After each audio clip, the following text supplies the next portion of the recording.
عبد الله من الجزائر وعمره بس 7 سنوات ما شاء الله تبارك الله، وهو موجود الحين معانا مع عائلته، فخلونا نسأله. أول شيء محمد، يا هلا وسهلا فيك. أهلا. محمد، ألف ألف ألف مبروك. كيف شعورك بعد ما فزت أنت بالجائزة هذه وفي 3,600,000 طالب شارك معك في التحدي هذا؟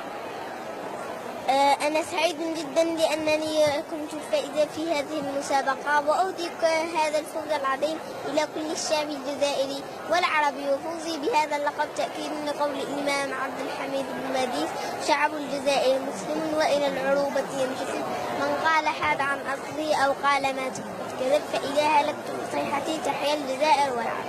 ما شاء الله تبارك الله. بس بسألك سؤال، أنت ما شاء الله عمرك الحين 7 سنوات، من متى بديت تقرأ أنت؟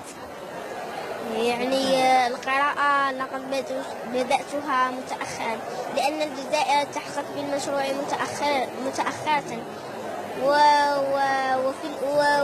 وقبل أول امتحان في هذه المسابقة بأسبوع لم نتحصل على الجوازات بسرعة، وقبل المسابقة بأسبوع كان علي ضغط كبير في الكتابة، ولكن رغم ذلك استطعت ذلك بالصبر والأمانة.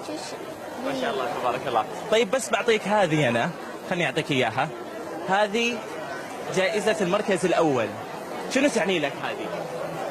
تعني لي شيء كبير وهو الفوز.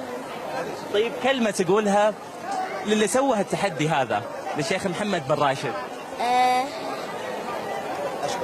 أشكر الشيخ محمد بن راشد آل مكتوم الذي أراد أن يعيد المجد للغة العربية وينهض بالأمة من خلال القراءة، فأقول له جزاك الله عنا خير الجزاء.